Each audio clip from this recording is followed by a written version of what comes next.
नमस्कार, good morning दोस्तों। दीपावली बहुत अच्छे से सेलिब्रेट की होगी आप सभी लोगों ने, ऐसी मेरी आशा है। और उसके बाद आइए लगते हैं फिर हम लोग स्टडी पे।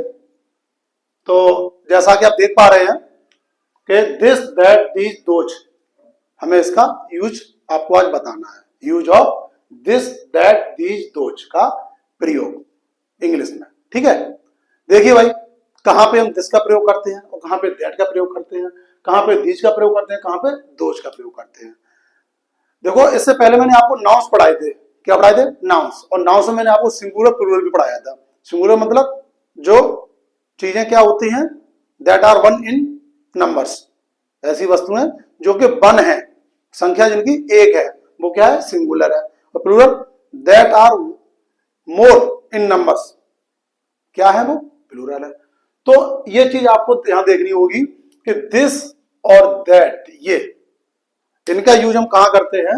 इनका यूज दरअसल हम सिंगुलर के लिए करते हैं। किसके लिए करते हैं?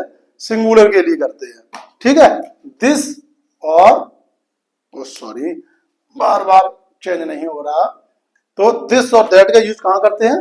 सिंगुलर के लिए इनका यूज, ठीक है, सिंगुलर, ठीक है। और दीज और दोज, इसका यूज हम कहां करते हैं? प्लूरल के लिए, PLURAL, प्लूरल के लिए करते हैं, ठीक है। जो कि संख्याएं ज्यादा होती है उनके लिए करते हैं, ठीक। इतनी बात क्लियर है। अब आगे देखिए और समझिए जरा ऐसे। दिस, ये मार्कर थोड़ा गड़बड़ है, तो एक ही मार्कर का यूज करेंगे हम आप, जैसे कि दिस और दीज, ये दो मीनिंग, दिस और दीज। और इधर है आपका दैट और दोज, ठीक है। इनको हम दो ग्रुप में डिवाइड कर लेते हैं, ठीक है। पहले मैंने आपको बताया दिस और दैट का यूज कहां करेंगे? सिंगुलर के लिए, मतलब जो संख्या एक है उनके लिए, या जो वस्तुएं एक है, एक को दर्शाने के लिए। और दीज और दोज का यूज कहां करेंगे? जो प्लूरल है उनको दर्शाने के लिए, ठीक है, बहुवचन के लिए। हिंदी में कह सकते हो एक वचन, बहुवचन, ठीक है। आगे देखिए, दिस और दैट, दिस और दीज और दैट और दोज, दरअसल इनका यूज हम उस जगह करते हैं, ये सिंगुलर में और ये प्लूरल में, ठीक है। उस जगह करते हैं जो वस्तुएं हमारे नियर होती हैं, पास होती हैं। कहां होती हैं? पास में होती हैं, उनके लिए करते हैं, ठीक है। We use this and these किसके लिए? Which are near person, place और थिंग्स, जो हमारे पास में होते हैं, ठीक है। और दैट और दोज, इनका यूज हम वहां करते हैं जो हमसे वस्तुएं दूर होती हैं, फॉर अवे, ठीक है। इतना मैंने आपको हिंदी में समझा दिया। अब इसको हम अंग्रेजी में लिखते हैं। कैसे, कहां पे करेंगे, देखिए जरा।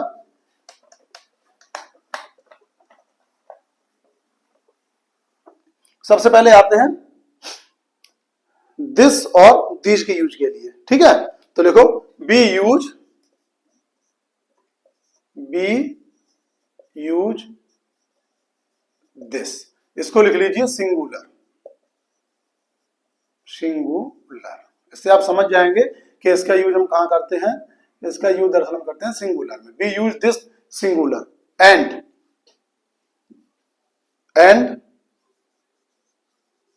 दीज कहां पे?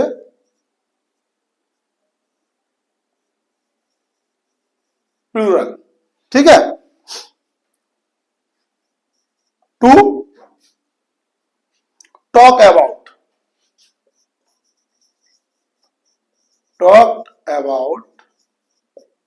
किन वस्तुओं के बारे में? प्यूपिल, प्लेस और थिंग्स नियर अस। जैसा कि मैंने आपको अभी हिंदी में समझाया था कि हम दिस एंड दीज, ठीक है, इसका यूज कहां करते हैं? इसका यूज दरअसल हम वहां करते हैं, we use this we use this and this to talk about, कहां पे, पीपल, प्लेस और थिंग्स नियर अस, जो वस्तु हमारे पास होती हैं या जो लोग हमारे पास होते हैं या जो स्थान हमारे नजदीक होता है, उसके लिए हम कहाँ यूज करते हैं, दिस और दीज का। और दिस का यूज हम सिंगुलर के लिए और दीज का यूज हम प्लूरल के लिए। दोनों ही मीनिंगों का यूज हम कहाँ करते हैं, जो वस्तु हमारे नजदीक होती हैं। और अगर इनमें हमें डिफरेंस देखना है तो दिस का यूज सिंगुलर के लिए और दीज का यूज प्लूरल के लिए। ठीक है, अब देखिए जैसे कि दिस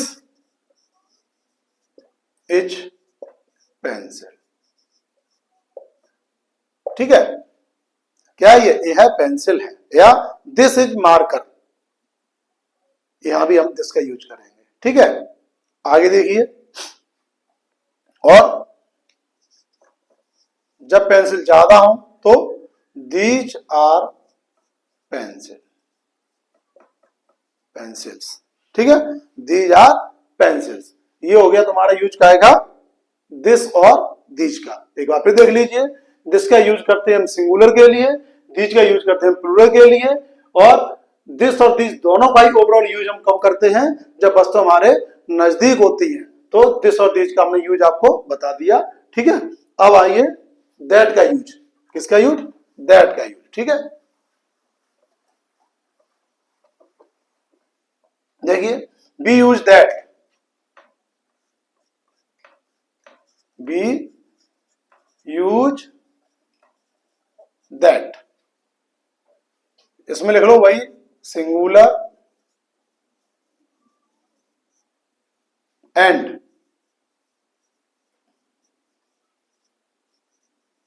दोज,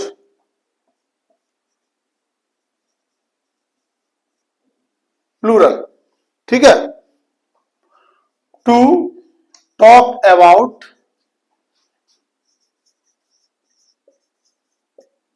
पीपल,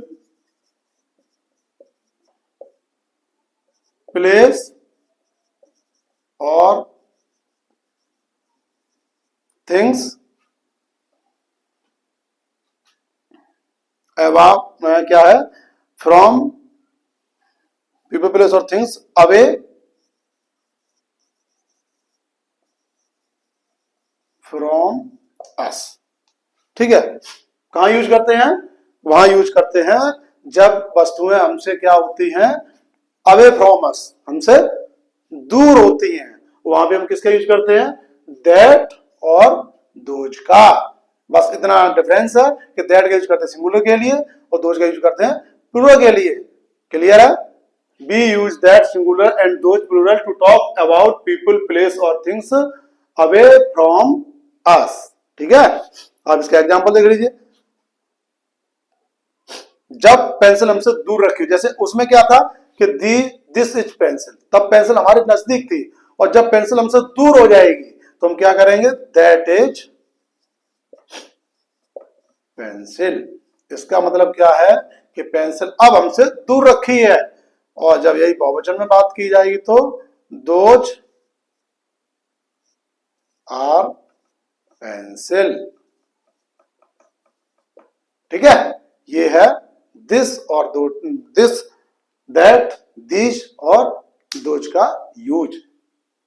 तो अब आपको समझ में आ गया होगा कि दिस का यूज और दिस का यूज कहाँ करते हैं, जब वस्तु हमारे नजदीक होती हैं, पर्सन हमारे नजदीक होते हैं और प्लेस हमारे नजदीक होता है, तो हम किसका यूज करते हैं, दिस और दिस का। और अगर दिस और दिस के में डिफरेंस जानना हो तो दिस का यूज कब करते हैं, जब क्या हो, सिंगुलर का हो, जब वस्तु सिंगुलर हो, और जब वस्तु प्लूरल हो तो दिस का यूज करते हैं। अब आइए दैट और दोज का यूज कहां करते हैं, तो दैट और दोज का यूज वहां करते हैं जब वस्तु हमसे दूर हो। ठीक है, अवे फ्रॉम अस, जब दूर हो तब हम इसका यूज करते हैं दैट और दोज का, और दैट का सिंगुलर के लिए और दोज का प्लूरल के लिए।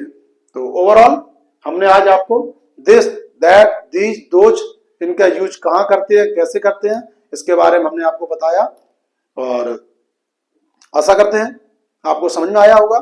और अगर एक बार में समझ में नहीं आता है तो आप वीडियो को दोबारा रिपीट करके देख सकते हैं। ठीक है, और आपको समझ में आ जाएगा। फिर भी आपको समझ में नहीं आता है तो आप एक कमेंट छोड़ सकते हैं और आप बोल सकते हैं, बता सकते हैं कि सर मुझे ये चीज समझ में नहीं आई है, एक बार इसको रिवाइज करा दीजिए।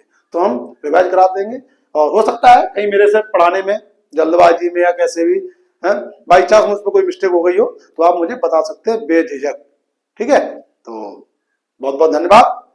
पढ़ते रहिए आगे। Thank you.